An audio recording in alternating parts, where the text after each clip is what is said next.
এই মুহূর্তের সবথেকে বড় খবর, উচ্চ প্রাথমিকের মেধা তালিকা প্রকাশ করলো কমিশন। কমিশন এর আগে একটি নোটিশ দিয়ে জানিয়েছিল যে তারা 25 তারিখে উচ্চ প্রাথমিকের মেধা তালিকা প্রকাশ করবে।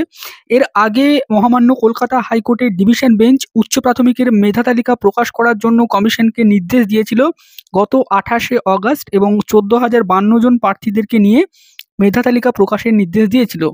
সেই মোতাবেক কমিশন কিন্তু তাদের কথা মতো আজকে প্যানেল প্রকাশ করলো। দেখুন, দুটো প্যানেল প্রকাশ করেছে তারা। একটি হচ্ছে এমপ্যানেল লিস্ট, মানে সেখানে যারা রয়েছেন তারা প্রত্যেকেই চাকরি পাবেন, এবং আরেকটি রয়েছে ওয়েটিং লিস্ট। ওয়েটিং লিস্টে তাদেরই নাম রয়েছে যারা এমপ্যানেল লিস্টের কাট অফে আসতে পারেননি, তারা ওয়েটিং লিস্টে গেছেন।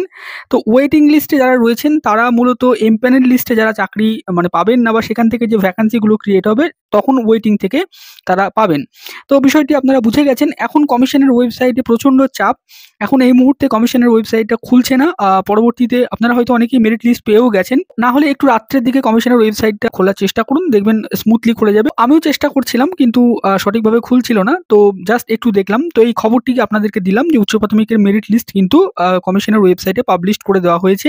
যদিও এখন ওয়েবসাইটের প্রবলেম, একটু পরে এই চেষ্টা করলে কিন্তু আপনারা পেয়ে যাবেন। যারা মেধা তালিকায় স্থান পেলেন তাদের প্রত্যেককে আমাদের পক্ষ থেকে অসংখ্য শুভেচ্ছা এবং ধন্যবাদ জানাই। যারা ওয়েটিং লিস্টে রয়েছেন তাদেরও ভয় পাওয়ার কিচ্ছু নেই, তার কারণ মেধা তালিকার পরেও কিন্তু ওয়েটিং লিস্ট থেকেও অনেকেই আপনারা চাকরি পাবেন, প্রায় অনেকেই ওয়েটিং লিস্ট থেকে চাকরি পাবেন।